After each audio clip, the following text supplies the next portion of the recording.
नमस्कार, आप देख रहे हैं जनभावना टाइम्स और मैं हूं शंकर दत्त पंत। नजर डाल लेते हैं हिमाचल प्रदेश की तमाम बड़ी खबरों पर। हिमाचल में चुनावी तारीखों के ऐलान के बाद राजनीतिक पार्टियों ने उम्मीदवारों की लिस्ट जारी कर दी है। कांग्रेस के बाद बीजेपी ने भी 62 उम्मीदवारों की पहली लिस्ट जारी कर दी। बीजेपी ने शिमला शहरी से टिकट में बड़ा फेरबदल किया है। शिमला के विधायक व वर्तमान में शहरी विकास मंत्री की सीट को शिमला शहरी से बदलकर उन्हें कुसुमपट्टी से टिकट दिया गया। शिमला शहरी से बीजेपी ने कोषाध्यक्ष संजय सूद पर भरोसा जताया। संजय सूद वर्तमान में बीजेपी के कोषाध्यक्ष हैं। कि भाई साहब, ये बात सत्य है कि मैं चाय बेचता हूं और भारतीय जनता पार्टी ने मुझ पर विश्वास दिलाया है। मगर जो आपका कंपैरिजन है कि प्रधानमंत्री जी भी चाय वाले हैं और मैं भी चाय वाला हूं, मैंने पहले भी कहा कि प्रधानमंत्री का मुकाबला जो है पूरे विश्व में नहीं है। मैं उनके चरणों की धूल भी नहीं हूं, मगर मेरे पर प्रधानमंत्री जी ने और पार्टी ने विश्वास जताया है। मैं उनकी अपेक्षाओं पर अच्छा उतरूंगा, ऐसा मैं कह सकता हूं। देखिए, चुनाव हमेशा अपने आप में एक चुनौती रहता है और चुनाव को चुनौती लेकर ही लड़ना चाहिए। पर मैं इतना जरूर कह सकता हूं, हम इस चुनौती से पार पाएंगे और हम जीत कर आएंगे। लोगों के बीच में तो मैं पहले भी रहता था, मगर मैं प्रैक्टिकली भी, क्योंकि मैं शिमला का ही रहने वाला हूं, मैं प्रैक्टिकली फील करता हूं कि शिमला में जो है एक तो ट्रैफिक की समस्या है, पानी की समस्या है और सफाई की, क्योंकि शिमला शहर एक इंटरनेशनल मशहूरी प्राप्त शहर है। ये 2-3 मुद्दे ऐसे हैं जिस पे हमें रेगुलर ध्यान देने की ज़रूरत है। बाकी डेवलपमेंट के काम होते हैं, वो होंगे भी, पहले भी हुए सरकार में और आगे भी हम कराएंगे। जहाँ जहाँ जो पॉसिबल हो सकेगा वो सब कुछ करेंगे। मगर मैं ये ज़रूर चाहूँगा कि आने वाले समय में शिमला में सफाई व्यवस्था, शिमला के लोगों को पानी की जो है सुचारू सप्लाई और ट्रैफिक से किस तरीके से हम उनको निजात दिला सकेंगे, उस पर मैं काम करना। देखिए, मैं नहीं मानता कि भाजपा में गुटबाजी है। भाजपा में टिकट के लिए सबको अधिकार है अप्लाई करने का, और जिन्होंने किया उन्होंने भी उसी अधिकार के तहत किया, मैंने भी उसी अधिकार के तहत किया था। टिकट ये सबको मालूम है, एक को मिलती है। जब मुझे भी अगर टिकट ना मिलती, कुछ समय के लिए निराशा हो सकती थी। हम ह्यूमन बीइंग है, मगर कमल के फूल के सिपाही हमेशा एकजुट होकर काम करते हैं और वैसे ही काम करेंगे। खबर भरमौर से सालों तक आम जनता का इलाज करने वाले डॉक्टर जनक राज को चंबा की भरमौर विधानसभा क्षेत्र से भारतीय जनता पार्टी ने अपना उम्मीदवार बनाया है। लंबे समय से राष्ट्रीय स्वयंसेवक संघ के साथ जुड़े हुए डॉक्टर जनक राज अपनी जीत को लेकर आश्वस्त हैं। उन्होंने टिकट के लिए पार्टी आलाकमान का आभार व्यक्त किया है।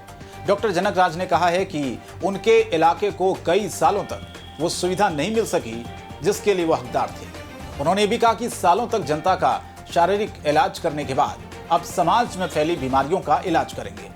प्रथम तो मैं भारतीय जनता पार्टी के शीर्ष नेतृत्व का और संगठन का आभार व्यक्त करता हूं कि मुझ जैसे साधारण व्यक्ति को उन्होंने विश्वास जताया और भरमौर पांगी विधानसभा क्षेत्र से भारतीय जनता पार्टी के उम्मीदवार के तौर पर इन चुनावों में 2022 के जो आम चुनाव होने जा रहे हैं उसमें मुझे प्रत्याशी के तौर पर उतारा है।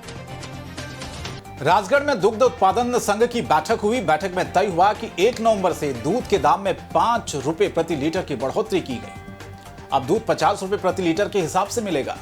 दूध के साथ घी, पनीर की कीमतों में भी बढ़ोतरी का फैसला लिया गया है।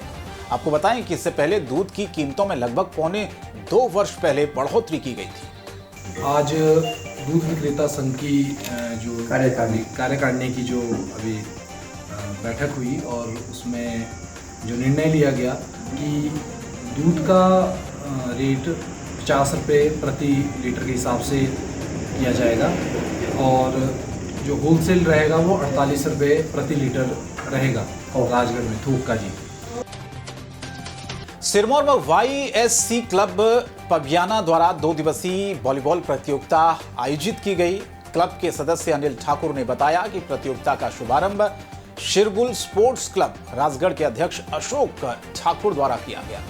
अशोक ठाकुर ने इस मौके पे आयोजन पर आयोजकों को बधाई दी और इस प्रतियोगिता में भाग लेने वाले सभी खिलाड़ियों को शुभकामनाएं दी और कहा कि ऐसे खेलों के आयोजन से ग्रामीण क्षेत्रों की खेल प्रतिभाओं को आगे आने का मौका मिलेगा।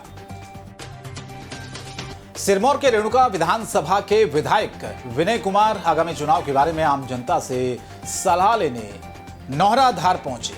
नौहराधार पहुंचने पर विनय कुमार का भव्य स्वागत किया गया। आगामी विधानसभा के चुनाव को लेकर विनय कुमार ने बताया कि उनकी पार्टी में इस क्षेत्र में कई विकास के काम हैं और आगे भी उनकी पार्टी सुचारू रूप से विकास करती रहेगी। कांग्रेस पार्टी का जो मेन मकसद है वो ये है कि हम विकास को लेके जनता के बीच में जाएंगे। हमने विकास किया है, हम विकास कर रहे हैं और आगे भी हमारा जो विजन है वो यही रहेगा कि हमने विकास करना है। तो क्षेत्र का पूरे क्षेत्र का एक समान विकास करना हमारी प्राथमिकता है और जो हमने पहले भी किया है। और कांग्रेस पार्टी का सिर्फ एकमात्र नारा है विकास, विकास और विकास। तो इसमें हमने सभी से चर्चा की है, महिलाएं भी हमारे बीच में हैं, पदाधिकारी जो महिलाएं हैं वो भी है और सभी के सम्मान में अब कांग्रेस पार्टी है मैदान में। हिमाचल प्रदेश की तमाम बड़ी खबरों में आज के लिए इतना ही। जनभावना टाइम्स के साथ आप बने रहिए। नमस्कार।